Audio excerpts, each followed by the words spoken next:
Asean, meet Donald Trump. Donald Trump, meet Asean. Who will prevail in an encounter between the great disruptor and the world's most boring and protocol-conscious regional grouping? I'm not betting on Trump. Attending an association of Southeast Asian nations meeting is like trying to walk backwards through molten palm sugar. After a while, you just give up and go with the flow. Even Rodrigo Dirty Harry Duterte has had to behave in the face of Asean's endless, sleep-inducing meetings. Just over a year ago, I came up with the idea of relaunching my column, the one you're reading now, as Sarata Asean or Tell Me a Story, Asean. The concept, meeting and interviewing ordinary people from across this region of 650 million, seemed really exciting. However, as I got to work hitting the ground, listening to farmers, migrant workers, tourist guides, day laborers and school teachers from Asean to Nam Dinh, Manado and Bacolod, I began to realize that I'd made a little mistake. Southeast Asia is vibrant, sexy and alive. Asean, as a supranational organization, is turgid, pompous and comatose at best. Essentially, Asean is the antithesis to everything that makes Southeast Asia interesting. Its streets are raucous. It's unpredictable. Asean and China have moved on. Didn't Vietnam get the memo? By comparison, Asean is elitist. It's most comfortable in luxury hotels, resorts and convention centers. Its meetings are well-choreographed talkfests. So, while I'm still deeply fascinated, indeed in love with our region, its people and their stories, I find it extremely difficult to muster much enthusiasm for rooms full of bureaucrats. I still think Southeast Asia's huge, growing economy, which in 2013 had a combined GDP of $2.4 trillion, destined to be the fourth largest in the world by 2050 according to the consultancy McKinsey, has boundless potential. But I gotta be honest, Asean has no poetry. Zero. Zilch. There's no shared emotional connection, unless you can count Korean eating as a form of bonding. Even our so-called disagreements, mostly over the South China Sea, have become predictable as China's geopolitical and economic influence in our region grows. Indeed, I would recommend any book and a great many columns on Asean as a surefire cure for insomnia.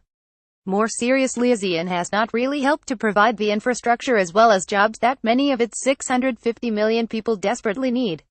That task is still very much on the shoulders of individual nation-states. And it has done even less to protect the most vulnerable of that 650 million, several of whom I encountered via this column, from abuse, exploitation and impunity, particularly the region's migrant workers. The migrant workers falling into debt traps in Singapore's casinos again. Zero.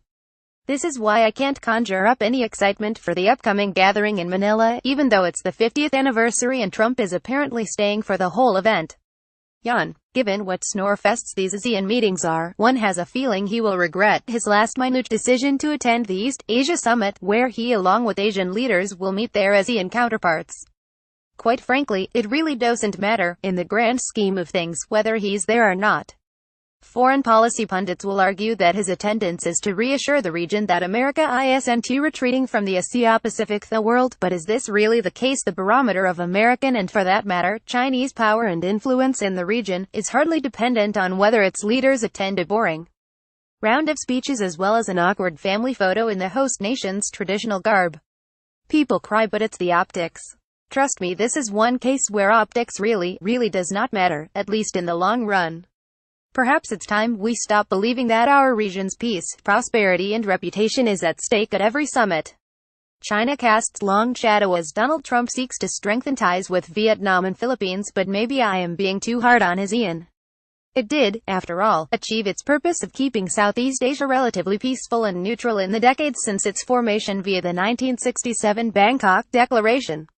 And maybe boring is good, at least with regards to Asean's diplomatic agenda. When the grouping was first conceived in the height of the Cold War, Southeast Asia was a cauldron with distrust, suspicion and outright violence at every corner, from Vietnam to Cambodia, Malaysia and Indonesia.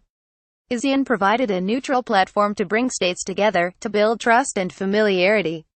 It's been a long, arduous process with, arguably, the normalization of Indonesia and the Indo-Chinese states at the core of its agenda.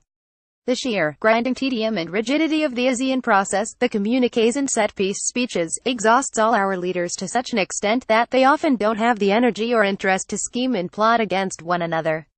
Instead, all they want to do is escape. And maybe, just maybe, that should be enough for us in the region.